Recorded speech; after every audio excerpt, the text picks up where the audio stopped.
Creative maths Marathi या आपल्या YouTube चॅनलमध्ये तुमच्या सगळ्यांचं सहर्ष स्वागत आहे। आज आपण पाहणार आहोत इयत्ता 8वी प्रकरण 3 इतिहासाचं ब्रिटिश सत्तेचे परिणाम आज आपल्याला पाहायचे आहेत। मित्रांनो, तुम्ही जर आपल्या यूट्यूब चॅनलवर नवीन असाल आणि अजूनपर्यंत आपला चॅनल सबस्क्राइब केला नसेल तर आत्ताच सबस्क्राइब करून त्या बाजूला एक बेलचं बटन आहे ते दाबायला विसरू नका, जेणेकरून मी जेव्हा नवीन व्हिडिओ अपलोड करेल त्याची नोटिफिकेशन सगळ्यात अगोदर तुमच्यापर्यंत पोहोचेल। ओके, आणि या प्रकरणावर आधारित ऑनलाईन टेस्ट जर तुम्हाला द्यायची असेल आणि या प्रकरणावर आधारित जर तुम्हाला नोट्स पाहायचे असतील तर या व्हिडिओच्या खाली मी एक लिंक दिले, त्या लिंकवर क्लिक करून तुम्ही ऑनलाईन टेस्ट या प्रकरणावर आधारित देऊ शकताय आणि त्याचबरोबर नोट्ससुद्धा पाहू शकता। ओके, तर वळूयात आपण आपल्या प्रकरणाकडे। या पाठामध्ये मित्रांनो आपल्याला काय शिकायचं आहे, मुख्य करून या पाठामध्ये आपण काय शिकणार आहोत इथे दिलेलं आहे की बाबा आपण इंग्रज सत्तेचे भारतावर झालेले परिणाम, म्हणजे इंग्रजी सत्ता जी आहे, इंग्रजांनी भारतावरती जी सत्ता स्थापन केली, व्यापाराच्या दृष्टिकोनातून आले होते, व्यापार करायला आलेले मुठभर इंग्रज आपल्या भारतावर ज्यांनी राज्य केलं त्याचे परिणाम आपल्या देशामध्ये नेमके कोणकोणते घडून आले यावरती आज आपल्याला चर्चा करायची।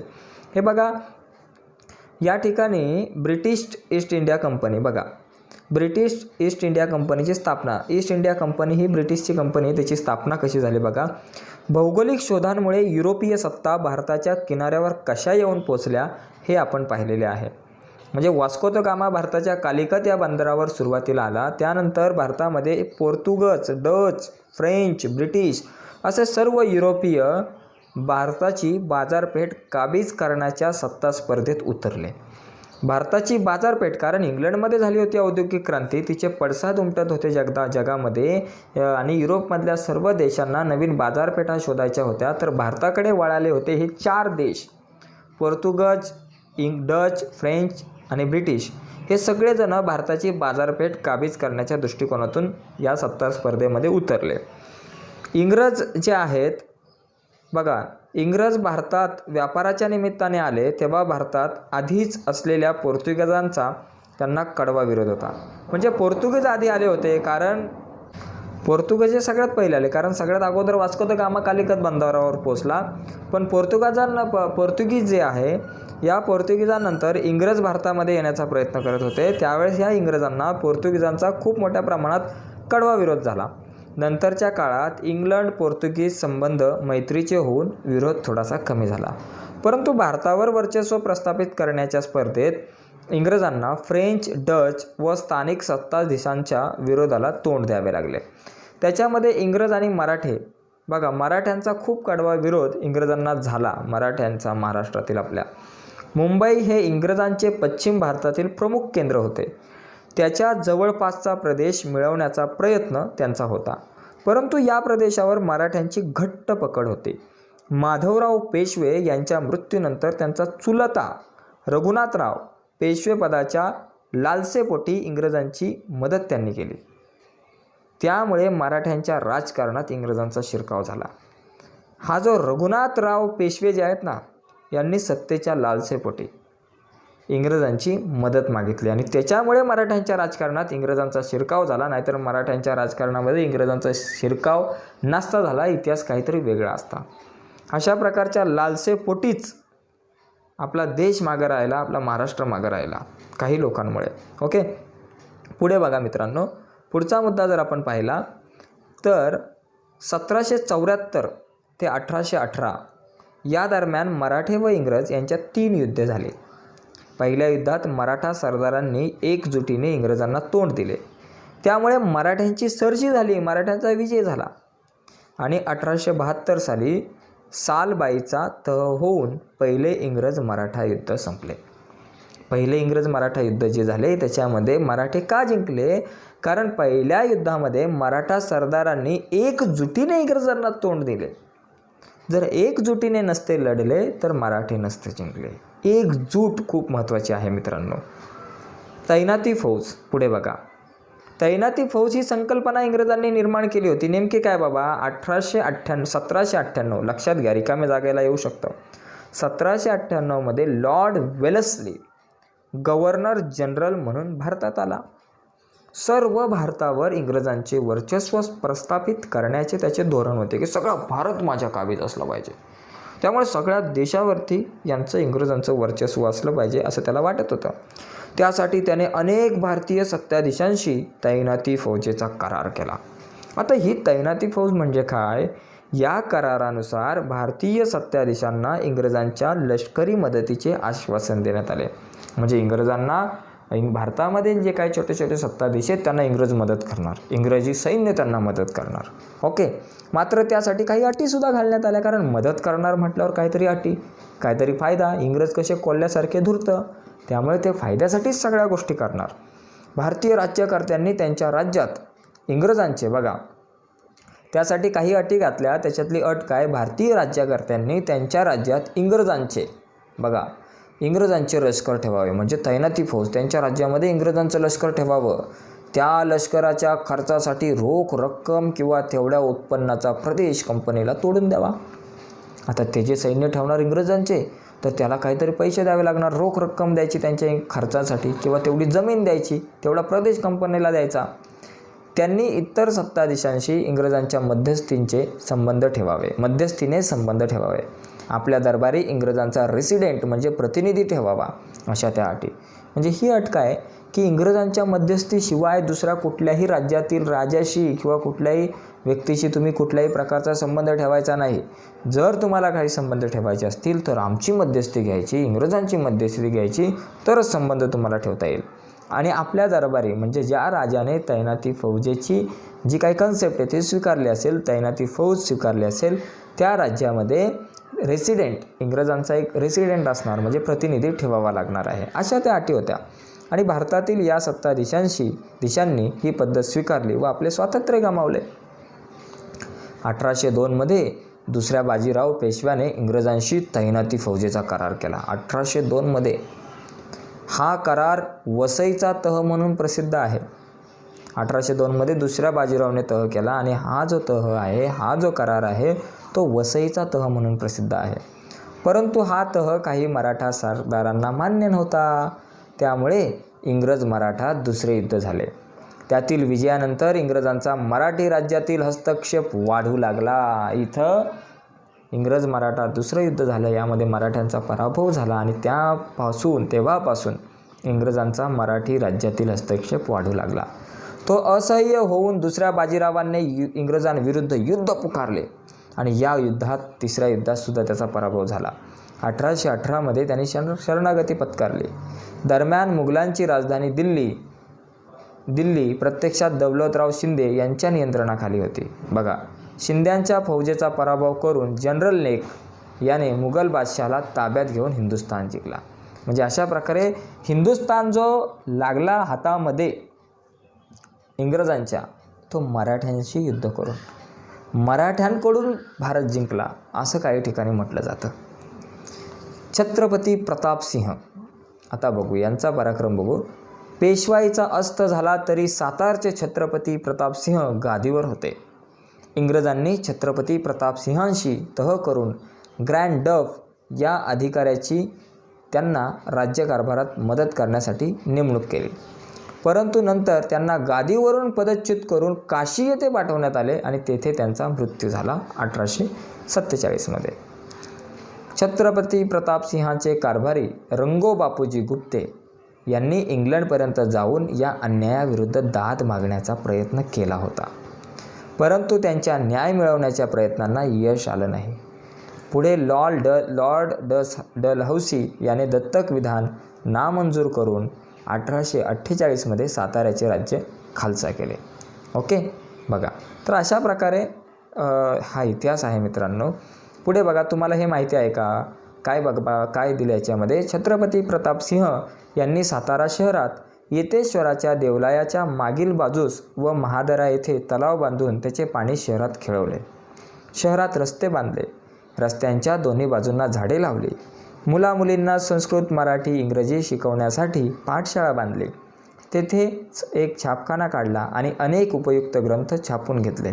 1827 साली राजनीतीविषयक सभानीती नावाचा एक ग्रंथ लिहून छापला. त्यांनी साताऱ्याहून महाबळेश्वर ते प्रतापगडापर्यंतचा रस्ता तयार केला. तोच रस्ता पुढे महाडपर्यंत नेण्यात आला. छत्रपती प्रतापसिंह हे दररोज रोजनिशी स्वतः लिहित असत. म्हणजे खूप चांगलं कार्य आहे त्यांचं बघायला गेलं तर मित्रांनो. ओके, पुढे जाऊयात आता आपण. ब्रिटिश सत्तेचे भारतावरील परिणाम खूप महत्त्वाचा मुद्दा आहे मित्रांनो.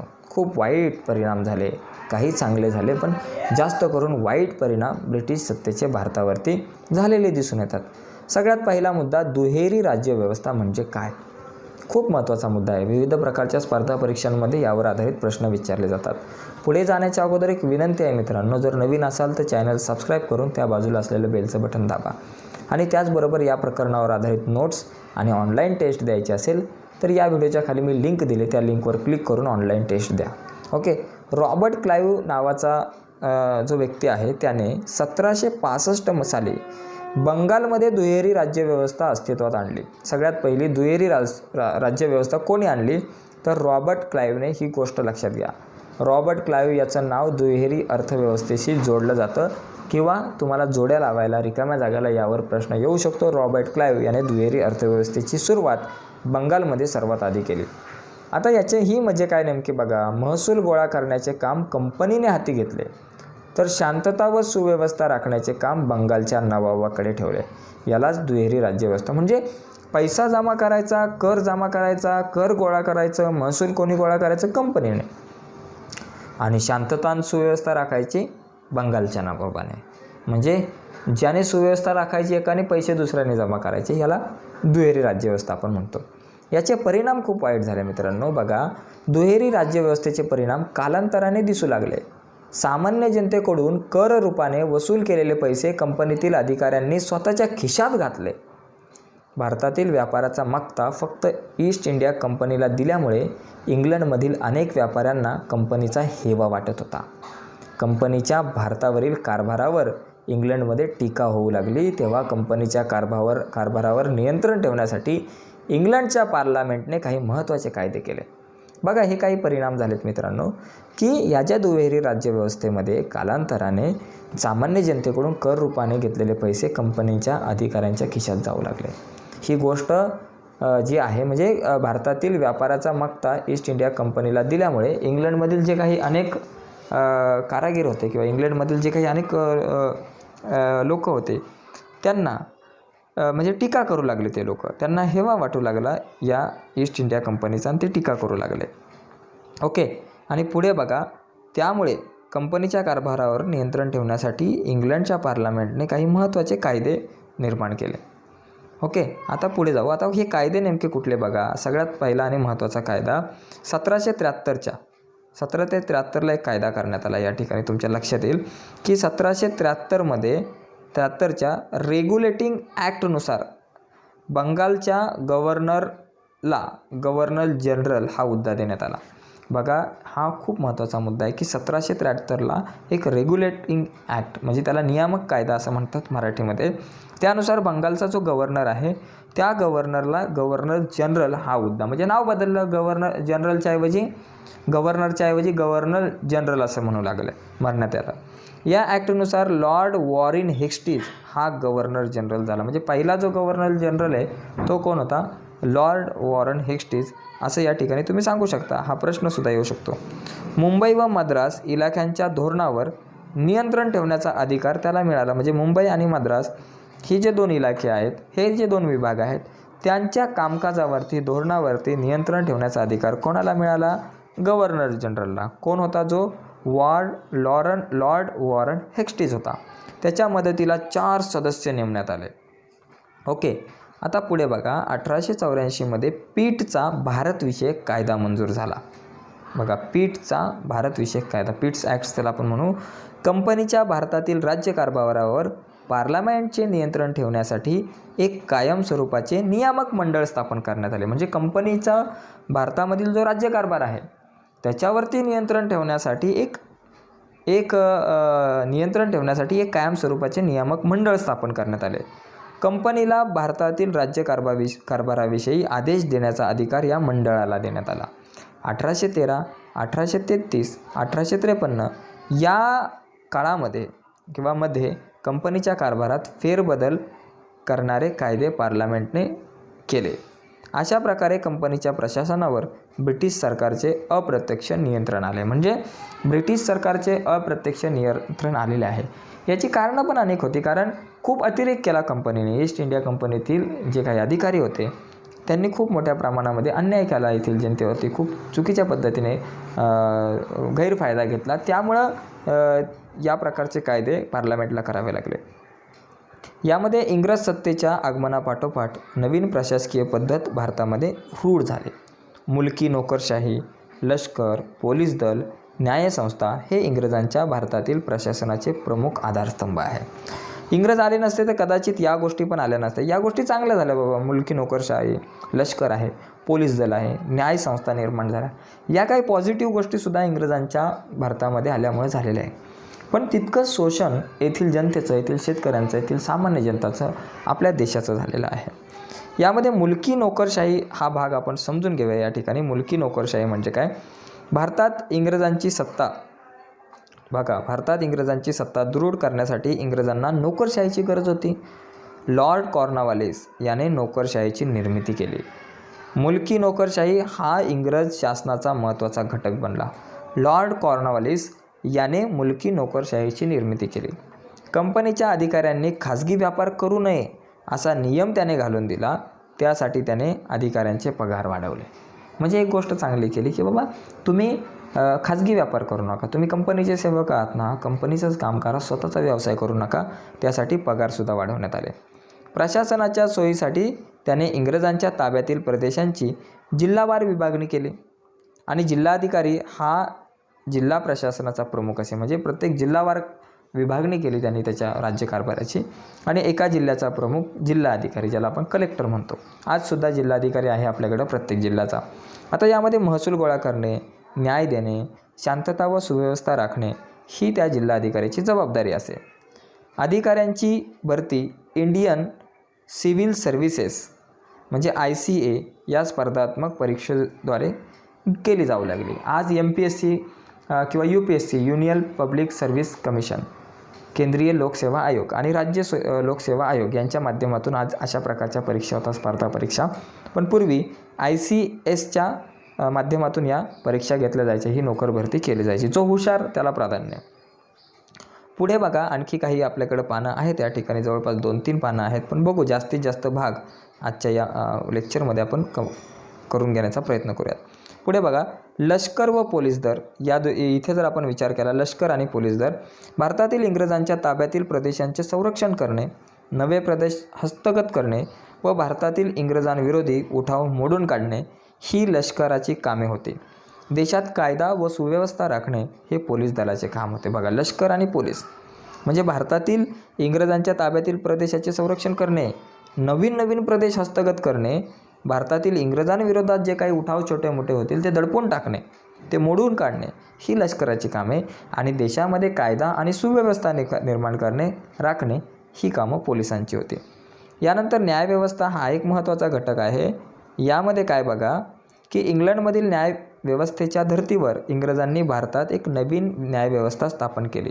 प्रत्येक जिल्ह्यात मुलकी खटल्यासाठी दिवाणी न्यायालय व फौजदारी खटल्यासाठी फौजदारी न्यायालय स्थापन केले. म्हणजे दिवाणी न्यायालय आणि फौजदारी न्यायालय स्थापन केलं इंग्रजांनी. त्यांच्या निर्णयांच्या फेरविचारासाठी उच्च न्यायालयाची स्थापना केली. जसं आपल्याकडे मुंबईला उच्च न्यायालय आहे, दिल्लीला सर्वोच्च न्यायालय आहे, प्रत्येक जिल्ह्यासाठी काही न्यायालय आहेत. ओके, तालुक्यामध्ये काही न्यायालय असतात छोटी छोटी. बघा पुढे बघा, कायद्यापुढील समानता हे सूत्र महत्त्वाचं आहे. भारतामध्ये पूर्वी ठिकठिकाणी वेगवेगळे कायदे होते. न्यायदानात जातीनुसार भेदभाव केला जाई. लॉर्ड मॅकॉलेच्या नेतृत्वाखाली स्थापन झालेल्या विधी समितीने कायद्याची संहिता तयार केली. सर्व भारतात एकच कायदा लागू केला आणि कायद्यापुढे सर्व समान. कुठल्याही जाती धर्माचा व्यक्ती हा जो आहे तो कायद्यापुढे समान असणार आहे, हे तत्त्व इंग्रजांनी रूढ केले. फक्त एक प्रॉब्लेम असा झाला की इंग्रज जे होते त्यांच्यासाठी कदाचित ते वेगळे कायदे होते, थोडेसे त्यांच्या बाजूने कायदे जायचे कधी कधी. या पद्धतीत काही दोषसुद्धा होते. युरोपीय लोकांवरील खटले चालवण्यासाठी स्वतंत्र न्यायालय व वेगळे कायदे अस्तित्वात होते. नवे कायदे सामान्य लोकांना समजत नसत. न्याय ही सामान्य लोकांसाठी खूप खर्चिक बाब झाली आणि ती आजसुद्धा खर्चिक बाब आहे. खटले वर्षानुवर्षे चालत. आता पण खटले खूप वर्षानुवर्षे चालतात. तुम्ही राम जन्मभूमीचा खटला घ्या किंवा बाबरी मशीद पाडण्याचा खटला, नुकतंच आपण पाहिलं तर 25 वर्षानंतर त्याचा निकाल लागला. इंग्रजांची आर्थिक धोरणे जर बघितली तर प्राचीन काळापासून भारतावर आक्रमणे होत राहिले. अनेक आक्रमक भारतामध्ये स्थायिक झाले. ते भारतीय संस्कृतीशी समरस झाले. त्यांनी जरी येथे राज्य केले तरी भारताच्या अर्थव्यवस्थेत मूलभूत बदल त्यांनी केले नाहीत. इंग्रज मात्र तसे नव्हते बरं का. भारतामध्ये मोगल आले, आदिलशहा, निजामशहा सगळे अनेक राज्य बाहेरून आले. त्यांनी आपल्या देशावर राज्य केलं आणि इथंच स्थायिक झाले.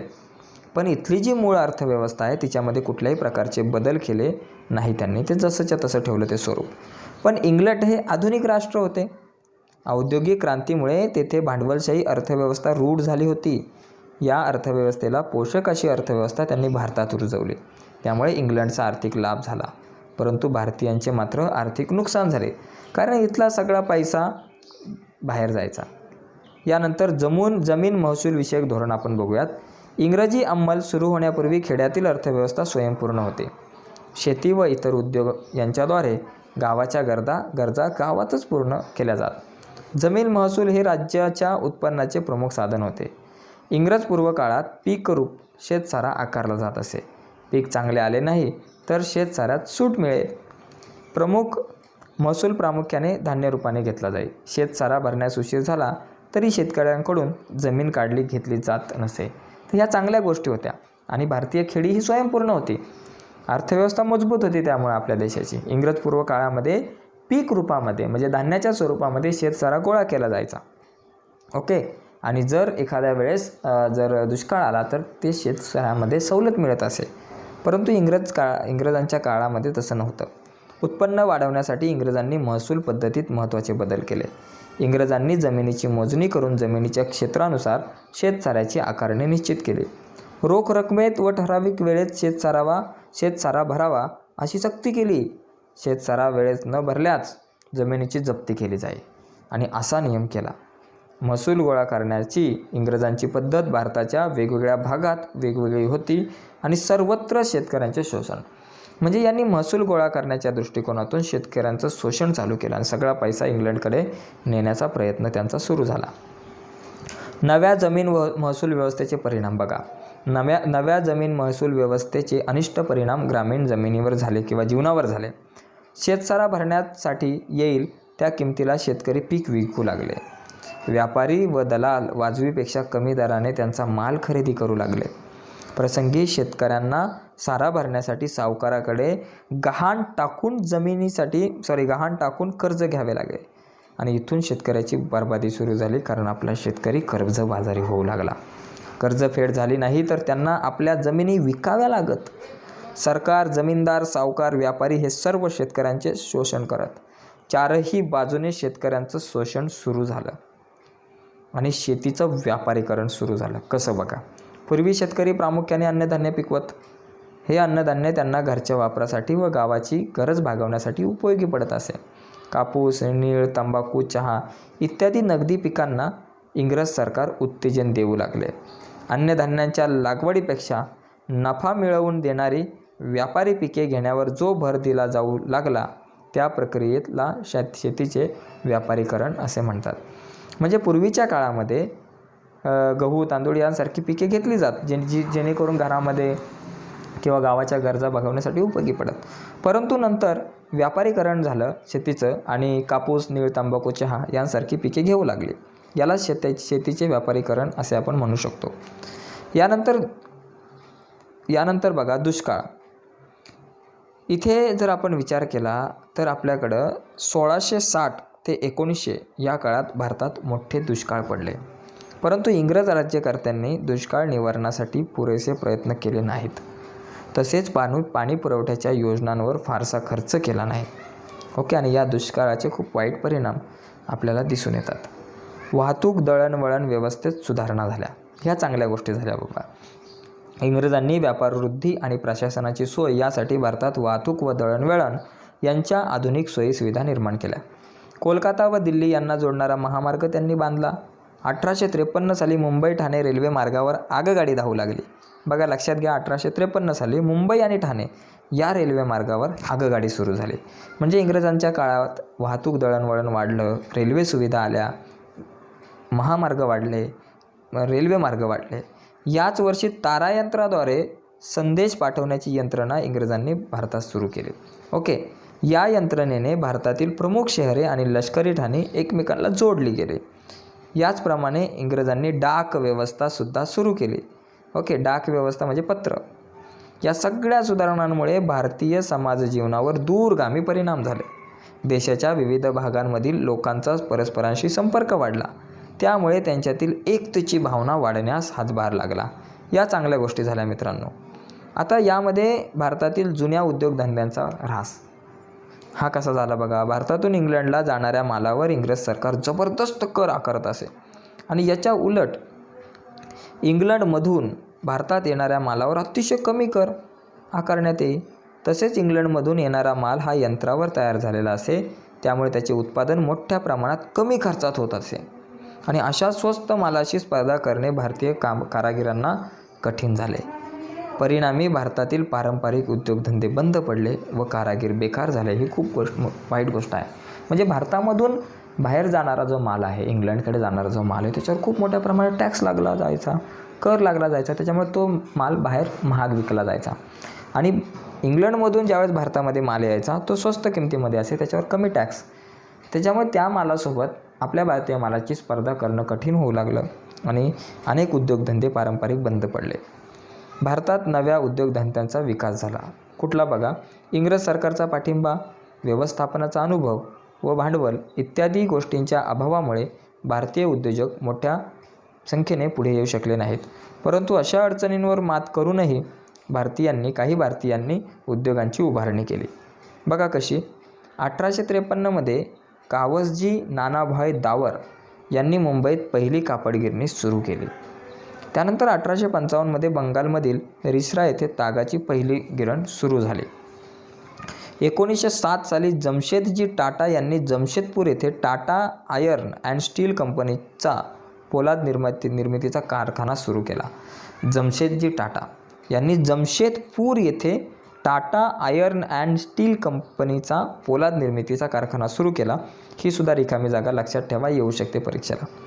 भारतामध्ये कोळसा, धातू, साखर, सिमेंट व रासायनिक द्रव्य या उद्योगांना सुद्धा सुरुवात झाली होती. आता सामाजिक आणि सांस्कृतिक परिणाम कोणते झाले बघूयात. 19व्या शतकात युरोपमध्ये मानवतावाद, बुद्धिवाद, लोकशाही, राष्ट्रवाद, उदारमतवाद या मूल्यांवर आधारित नवे युग साकारले होते. पाश्चिमात्य जगातील या परिवर्तनाचे पडसाद भारतात सुद्धा उमटणे स्वाभाविक होते. इंग्रजांना प्रशासन चालवण्यासाठी भारतातील समाजाची ओळख करून घ्यायची होती. त्यासाठी त्यांनी येथील परंपरा, इतिहास, साहित्य, कला तसेच येथील संगीत, प्राणी, पक्षी यांचाही अभ्यास करण्यास सुरुवात केली होती.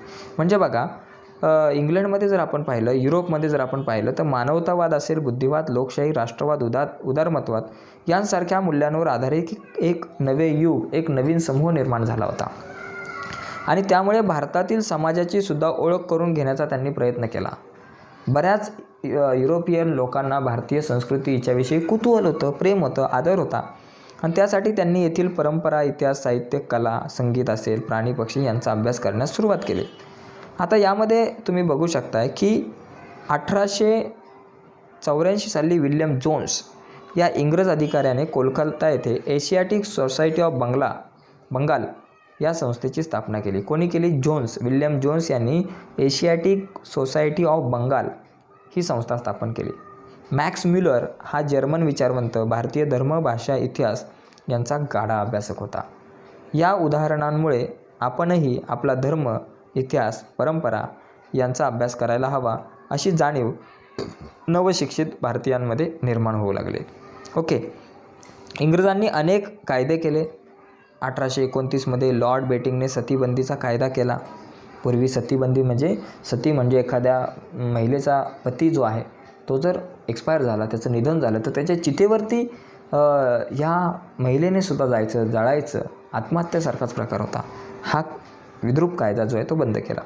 1856मध्ये लॉर्ड डलहाउसने विधवा पुनर्विवाहाला मान्यता देणारा कायदा केला.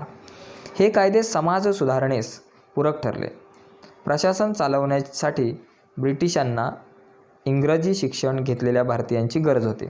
लॉर्ड मेकॉलेच्या शिफारसीनुसार 1835मध्ये भारतात इंग्रजी शिक्षण सुरू करण्यात आले.